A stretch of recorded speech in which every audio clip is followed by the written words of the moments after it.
MC ഗസയിലേക്ക് വന്ന Gaza മുനമ്പിലെ സംഭവങ്ങൾ, അവിടെ ഒരു കുഞ്ഞ് തണുത്ത് മരിച്ചു എന്നൊക്കെയുള്ള വാർത്തകൾ വരുന്നു. ഇതിപ്പോ ദിവസവും നമ്മൾ അത്തരം വാർത്തകളിലേക്ക് പോകേണ്ടി വരികയാണ്. അവിടെ കാലാവസ്ഥ പ്രതികൂലമാണ്, കുഞ്ഞുങ്ങൾ മരിച്ചുകൊണ്ടിരിക്കുന്ന. ഇസ്രായേൽ ഇവർക്കുള്ള പാർപ്പിട സാമഗ്രിയോ ഇല്ലെങ്കിൽ പുതപ്പ് പോലും തടഞ്ഞു വെച്ചിരിക്കുന്ന ഒരു സാഹചര്യം ഉണ്ടെന്ന് മനസ്സിലാക്കുന്നു. ആ കാര്യത്തിലൊക്കെ എന്തെങ്കിലും ഇളവ്, എന്തെങ്കിലും ഇടപെടൽ കൊണ്ടെങ്കിലും ഇസ്രായേൽ അതിൽ നിന്ന് പിൻവാങ്ങാനോ ഇല്ലെങ്കിൽ ഇവർക്ക് ആവശ്യമായിട്ടുള്ള അവശ്യ വസ്തുക്കൾ എത്തിക്കാനോ ഉള്ള ഒരു സാധ്യത കാണുന്നുണ്ടോ?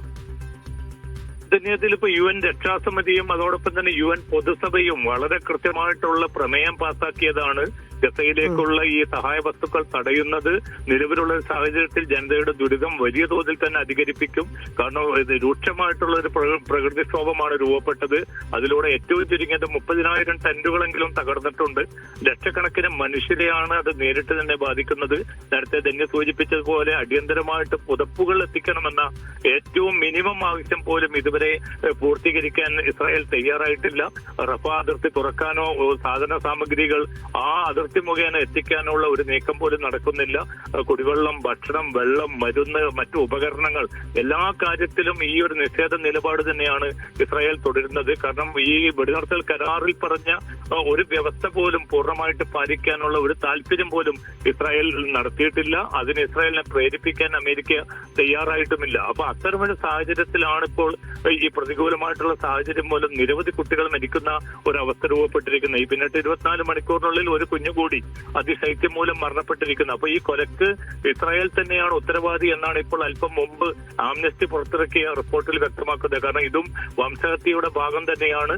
പ്രതികൂലമായിട്ടുള്ള സാഹചര്യത്തിൽ ആ മനുഷ്യർക്ക് വേണ്ട പ്രതിരോധ ഉപകരണങ്ങൾ എത്തിക്കുക എന്ന മനുഷ്യാവകാശ സംഘടനകളൊക്കെ ഇതിൽ ഇടപെട്ടിട്ടുണ്ട്, ഇസ്രായേലിനോട് ആവശ്യപ്പെട്ടിട്ടുണ്ട് എന്നൊക്കെയാണ് അറിയുന്നത്. അതിൽ എന്തെങ്കിലും കാര്യം ഉണ്ടാവോ? ആ അർത്ഥത്തിലുള്ള നീക്കങ്ങൾ, കാരണം UN-ഉം UN രക്ഷാസമിതിയും UN പൊതുസഭയും ഒക്കെ ഇത് പാസാക്കിയ പ്രമേയത്തോട് പോലും നീതി പുലർത്താത്ത, അല്ലെങ്കിൽ അതിന് ഇസ്രായേലിനെ നിർബന്ധിക്കുന്ന ഒരു സാഹചര്യം ഉണ്ടായിട്ട് പോലും അതിനോട് മുഖം തിരിച്ചു നിൽക്കുന്ന ഒരു ഇസ്രായേലിന്റെ ഭാഗത്തു നിന്ന് അനുകൂലമായിട്ടുള്ള സാഹചര്യം ഉണ്ടാകാനോ ഈ പ്രകൃതിക്ഷോഭത്തിൽ അകപ്പെട്ട ദുരിതപൂർണമായിട്ടുള്ള അവസ്ഥയിലേക്ക് വലിച്ചെറിയപ്പെട്ട ഈ മനുഷ്യർക്ക് നീതിയോ സാന്ത്വനമോ ലഭിക്കാനുള്ള ഒരു നീക്കം പോലും ഇസ്രായേലിന്റെ ഭാഗത്തുനിന്ന് ഉണ്ടാവുമെന്ന് കരുതാനാവില്ല. അതേസമയം ഇസ്രായേലിനെ കൂടുതൽ ആയുധമണിക്കാനുള്ള നീക്കങ്ങളാണ് തുടർന്നുകൊണ്ടിരിക്കുന്നത്. ഇന്നിപ്പോ ജർമ്മനിയാണ് $3.1 ബില്യൺ ആയുധ ഇടപാടുകൾ ഇസ്രായേലുമായിട്ട് നടത്താനുള്ള തീരുമാനം ജർമ്മൻ പാർലമെന്റ് നടത്തിയിരിക്കുന്നത്. അപ്പം യൂറോപ്യൻ രാജ്യങ്ങളൊക്കെ പ്രത്യക്ഷത്തിൽ പലസ്തീന് വേണ്ടി പലസ്തീൻ ദുരിതത്തിന്റെ കാര്യത്തിൽ ഉന്നയിക്കുന്നുണ്ട് എങ്കിൽ പോലും പരോക്ഷമായിട്ട് ഇസ്രായേലിനെ കൂടുതൽ ആയുധമണിക്കാനുള്ള നീക്കങ്ങളാണ് അമേരിക്കയും ജർമ്മനിയും അതോടൊപ്പം തന്നെ മറ്റ് യൂറോപ്യൻ രാജ്യങ്ങളും തുടർന്നുകൊണ്ടിരിക്കുന്നത്. അതുകൊണ്ട് ഈ ഇരട്ടത്താപ്പ് തുടരുന്നിടത്തോളം പലസ്തീൻ ജനതയുടെ ദുരിതപൂർണമായിട്ടുള്ള അവസ്ഥ എന്നത് കൂടുതൽ സങ്കീർണമായിട്ട് തന്നെ മുന്നോട്ട് പോകാനുള്ള ഒരു സാഹചര്യം കൂടിയാണ് രൂപപ്പെട്ടിരിക്കുന്നത്. ധന്യ.